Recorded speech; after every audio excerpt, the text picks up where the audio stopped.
October 22nd, the first ever NFL game I'd ever witnessed in person. I always wanted to see Chicago like what you're seeing on the screen right now. Pretty awesome thing that we just stumbled upon. I've never been a fan of sports in my life, like broadly. I've never followed a sport in my life until I met Kellen, and I spent some time in Minneapolis last year. I watched every Raiders game. It's been a hard time. It's been a hard time. Like, I love the whole community of the Raiders. I love the energy, I love the drip, I love the swagger, I love the story and the history, but most of the games I've watched have been L's. Like, most of them. You were in Minnesota when I watched them qualify for the playoffs. Yeah, and that was incredible. For the first time since I was, I don't know, second grade. Yeah. I mean, this is the thing. Like, I have seen them play pretty poorly a lot. I guess second. But it has just like encouraged me to follow it more. Like, I've never been more hungry of a fan than when I see a loss, which is so hilarious to me. I was kind of dreading going to a game and getting an L because I thought that would be a really unpleasant experience. This is a terrible defeat. The next game was a terrible defeat, but then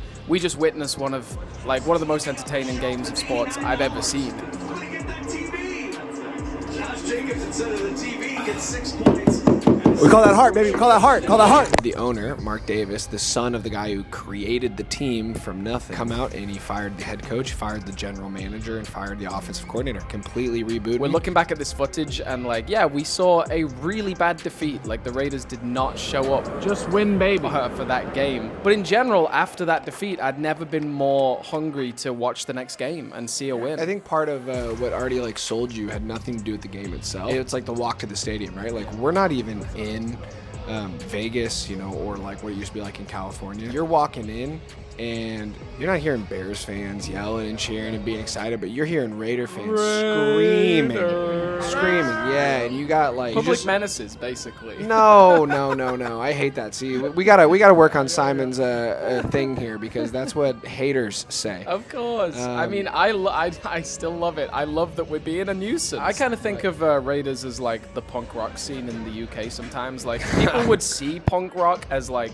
menaces to society, and then but they take care of their own. Yeah, no, I think that's a great way to put it. Like, it's very like punk rock in that way. It's very much so this like community that from the exterior, it's black and silver and it's face paint, it's spikes and it's pirate vibes, Like, I was talking to one fan that was like, I was walking down the street and someone asked me if I was affiliated in a gang, which is so funny to me because it's just like, I'm wearing a football uniform, bro.